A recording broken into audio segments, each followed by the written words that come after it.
What do you do when your sworn protectors betray you? When your world shatters in an instant and your only ally is a stranger you don't even trust? Her elite alien guards abandoned her. Her entire army fled in fear. Her only hope for survival was the one person she considered fragile and weak. The human. What do you do when your sworn protectors betray you? When your world shatters in an instant and your only ally is a stranger you don't even trust? The great throne room of Xylos was a place of silent majesty. Light did not come from bulbs or fire, but from massive, gently floating crystals that pulsed with a soft, silver-white energy. The air was cool and smelled faintly of blooming moon orchids, which grew in suspended gardens along the high walls. In the center of this immense chamber, upon a throne carved from a single piece of obsidian, sat Queen Xelia.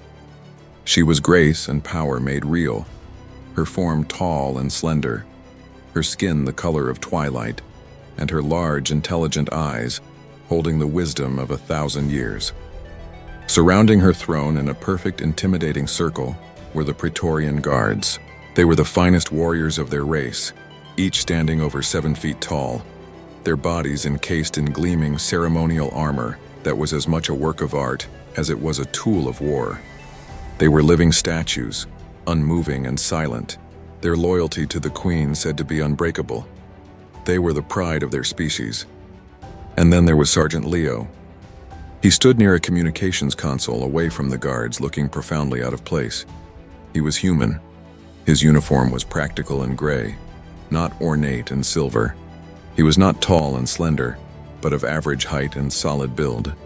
He was a piece of simple, functional Earth-made equipment in a room full of alien art. He was part of a cultural exchange program, meant to foster understanding between the two species. But to Queen Xelia, he was a constant reminder of how fragile and illogical other races could be. She watched him for a moment, his eyes scanning the console. He seemed so small, so temporary. The peace of this perfect moment was not meant to last. Without any warning, a section of the far wall exploded inward. A deafening roar tore through the air and a cloud of dust and debris filled the throne room. The silver crystals flickered violently, casting frantic dancing shadows. Red emergency lights began to flash, and a piercing alarm screamed through the palace. Before the dust even began to settle, monstrous figures charged through the new hole in the wall. They were the Void Reavers, a species known across the galaxy for their brutality. They were built like boulders, with thick hides and cruel, glowing red eyes. They carried crude, powerful energy weapons that spat crackling bolts of destructive force. The Praetorian Guards reacted instantly. With a grace that seemed impossible for their size, they moved from ceremonial stillness to deadly readiness. They formed a tight, protective shield around the Queen's throne, their own energy rifles humming to life. Sergeant Leo did not hesitate either. His military training took over. He unslung his standard-issue pulse rifle from his shoulder, chambered around, and knelt behind the console, using it for cover. His heart was pounding, but his hands were steady. The leader of the Void Reavers stepped forward. It was a giant, even compared to the others, with jagged scars across its face. It let out another roar, a sound of pure hatred and violence that shook the very floor. The commander of the Praetorian Guard, a decorated warrior named Kalen, stood at the front of the defensive line. He was the bravest of the brave, a legend in his own right. He raised his rifle to meet the enemy leader, but then something strange happened. As Kalen stared at the monster before him, his posture changed. The confidence in his stance vanished, replaced by a flicker of something else. Raw, undiluted fear. He glanced to his left, then to his right, and gave a tiny, almost invisible signal with his hand. What happened next was impossible. It was unthinkable. One by one, the Praetorian Guards, the sworn protectors of the throne, the symbols of loyalty, lowered their weapons. Their discipline did not break. It was simply redirected. In perfect, unified motion, they turned, and they ran. They abandoned their queen. They abandoned their post. They ran for their own lives, their heavy armored feet echoing a message of cowardice through the grand throne room. Queen Xelia's eyes widened in pure, soul-shattering disbelief. She watched them go, her perfect world crumbling into dust around her. She was left completely alone, exposed and vulnerable on her throne, with an army of monsters advancing upon her. But she was not completely alone. When the last of her guards had vanished and the only sounds were the cruel laughter of the Void Reavers and the wail of the alarms, one figure remained. He was small, he was human, and he was still in his defensive position behind the communications console. Sergeant Leo slowly rose to his feet. He was not running. He was standing his ground. He aimed his rifle directly at the heart of the Reaver leader. In that moment, the Queen looked at the human she had considered so weak, and for the first time she felt a glimmer of something she thought had died with her guards. Hope. "Your Majesty, get down."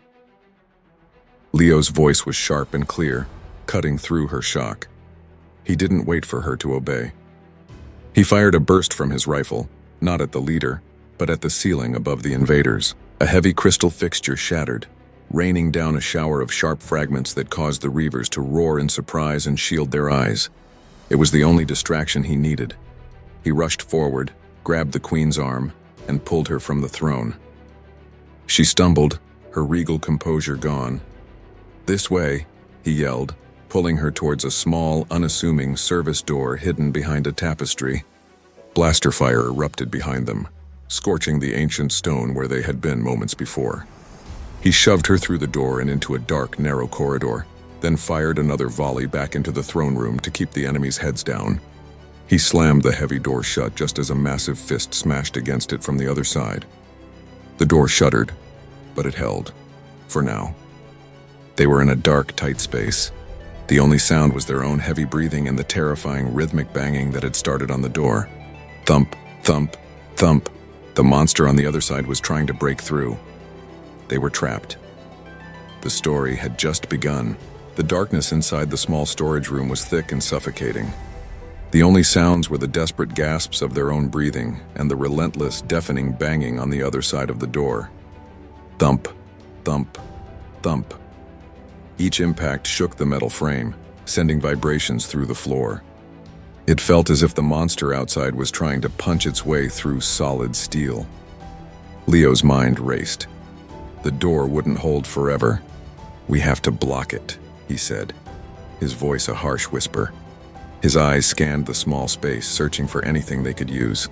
He spotted a series of heavy metal shelves against the far wall, loaded with dusty, forgotten containers. The shelves. "Help me." Queen Zelia, still reeling from the shock of her guard's betrayal, looked at him. There was no time for royal protocol, no time for commands. There was only survival. She nodded, her tall frame moving with a newfound urgency. Together they strained against the immense weight of the first shelf.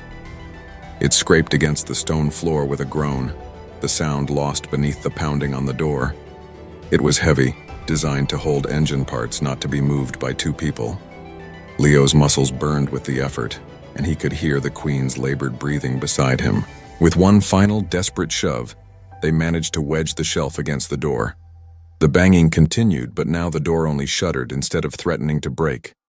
They had bought themselves a few precious minutes.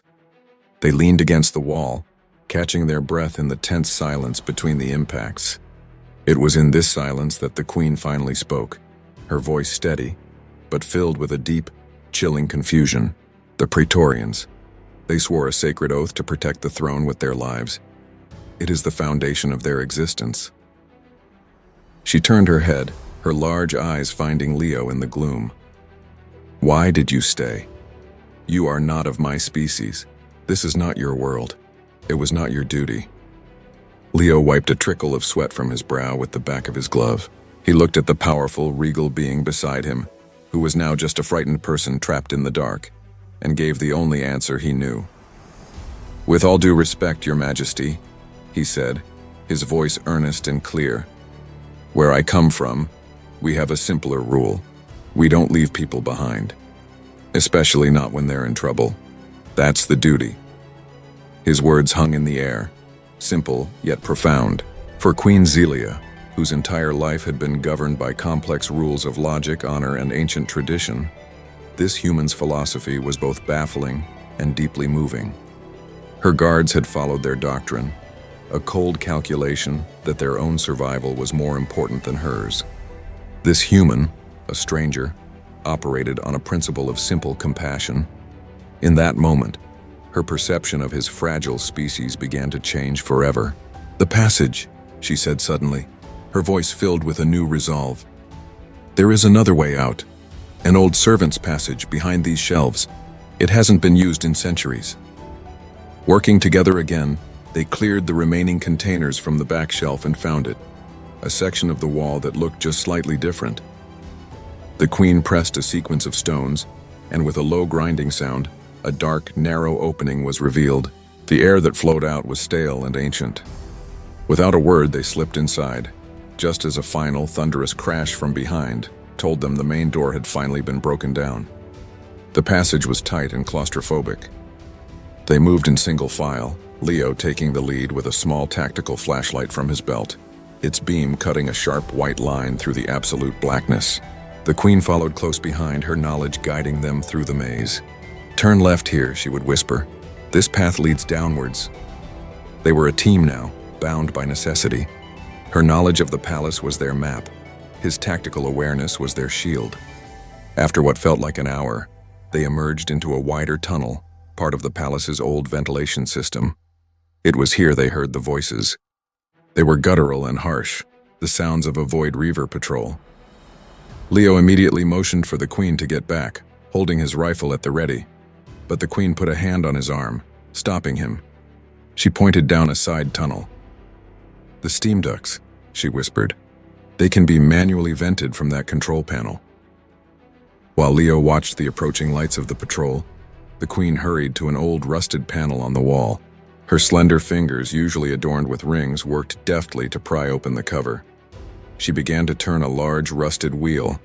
Leo could hear the patrol getting closer. He could see their monstrous shadows dancing on the walls. Just as they were about to round the corner, the Queen gave the wheel one final powerful turn. With a deafening hiss, a massive cloud of superheated steam erupted from vents all along the main tunnel, completely engulfing the Reaver patrol. Their roars of surprise quickly turned into screams of pain as the scalding steam cooked them inside their armor. Leo used the chaos to his advantage, stepping out and firing precise shots into the blinding white cloud, silencing the screams one by one. When the steam cleared, the patrol lay motionless on the ground. The Queen was breathing heavily, her hands trembling slightly, but her eyes shone with a fire Leo had not seen before. She had not been a helpless monarch waiting to be rescued. She had fought back. They continued their journey, but a new, cold thought began to form in Leo's mind. "They found us too easily back there," he said quietly. "It's as if they knew we were in that area." They soon found their answer. Deeper in the palace, they discovered an active security console in an abandoned watchpost. Leo's technical skills were basic, but he managed to access the live surveillance feed. The screen flickered to life, showing a map of the entire palace complex. There were red dots swarming all over it, the Void Reavers. But it was the pattern of their movement that made Leo's blood run cold. They weren't searching randomly. They were moving with purpose, sweeping through sections of the palace, including the secret passages, with perfect efficiency. They were heading directly for the lower levels, where the royal escape pods were located. They knew exactly where to go. They knew exactly where their target would be heading. The Queen stared at the screen, her face pale. "It is not possible," she whispered, her voice trembling with a new kind of horror. "Only the High Command of the Praetorian Guard has access to these full schematics." The terrible truth settled upon them like a physical weight. The invaders were not just invaders. They had help. Someone from the inside was guiding them. The guards who had run had not just been cowards. One of them was a traitor. The revelation hung in the cold air of the abandoned watchpost, heavier and more dangerous than any Void Reaver. It was one thing to be hunted by a brutal enemy, but it was another to know that your own people, your most trusted protectors, had delivered you to them. The red dots on the security map were no longer just a sign of an invasion. They were a map of betrayal. Queen Xillia stared at the screen, her expression unreadable. The shock had passed, replaced by a chilling, quiet anger. "They are moving towards the royal hangar," she said, her voice barely a whisper. "They know I will try to reach the escape pods." She looked at Leo, her eyes now clear and sharp. "The traitor will have sealed the most direct routes. We cannot follow the path they expect." Leo nodded, his mind already shifting from defense to strategy. "Then we don't. We go where they won't look. Somewhere not on those schematics." The Queen thought for a moment, accessing a mental library of the palace that went far beyond official maps. "There is a place," she said slowly. "Beneath the palace. The old geothermal vents. They were sealed off centuries ago when the new power core was brought online. They are dangerous, unstable, and a complete labyrinth. No modern schematic would show them. It was their only chance. Their descent into the geothermal tunnels was like entering another world. The sleek, polished corridors of the palace gave way to rough-hewn rock and decaying metal walkways. The air grew warm and humid, thick with the smell of sulfur and damp earth. The only light came from Leo's flashlight, its beam a lonely spear of white in an ocean of oppressive darkness. The silence was absolute, broken only by the drip of water from unseen cracks and the soft crunch of their footsteps on the gravel floor. This profound silence and darkness created a strange sense of intimacy. With no external distractions, they were forced to rely on each other completely. To keep their minds off the danger and the crushing isolation, they began to talk. Not as a queen and a soldier, but as two people alone in the dark. "Why him?" Zelia asked softly, her voice echoing slightly in the tunnels. "Kalen, the commander of my guard. He was the most decorated, the most loyal. Why would he do this?" Leo walked carefully over a rusted section of the walkway before answering. "I've seen it happen before," he said, his voice low. "Sometimes the people who seem the most loyal are only loyal to their own idea of what's right. They think they know better than anyone else. When they see a leader they think is weak, or a system they think is failing, they convince themselves that betrayal is actually a form of salvation." Intrigued, the Queen pressed on. "You speak of weakness. My people believe emotions are a weakness, a flaw to be controlled. We are taught to be logical, to make decisions based on pragmatism, not feeling. The guards who ran, they were being logical. They were preserving their strength to fight another day."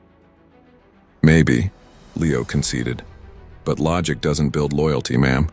Trust does, and sacrifice. On Earth we have a saying, courage is not the absence of fear, but acting in spite of it." He stopped walking for a moment and turned to her. The beam of his flashlight illuminated her face, and he could see the conflict in her eyes. "Your guards weren't being logical," he said gently. "They were just afraid. And the traitor, he's probably the most afraid of all." He then shared a piece of himself. He pulled a small metallic disc from a pocket in his uniform and pressed a button. A tiny three-dimensional hologram flickered to life in his palm, showing a smiling woman and a young boy on a sunny green field. "My family," he said, a sad smile touching his lips. "My wife, Anna, and my son, Sam." The Queen looked at the tiny, glowing image, mesmerized. It was a projection of pure, illogical emotion. Love, connection, things her culture valued but kept private and subdued. "You miss them," she stated, not as a question but as a fact. "Every day," Leo replied, his voice thick with emotion. "But thinking about them is what keeps me going. It's my hope. Hope isn't logical, Your Majesty, but it's the best weapon we've got." He deactivated the hologram and put it safely away. This exchange changed something profound between them. She was no longer just the Queen he was protecting. She was Zelia, a person whose entire worldview was being challenged. And he was no longer just a human soldier. He was Leo, a man with a family, a man who fought for things beyond simple survival. As they ventured deeper, they stumbled upon a small, forgotten communications relay, tucked away in an alcove. It was ancient, powered by the geothermal energy itself.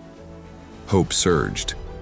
If they could get a signal out, they could contact loyalist forces outside the city, or even his own command ship in orbit.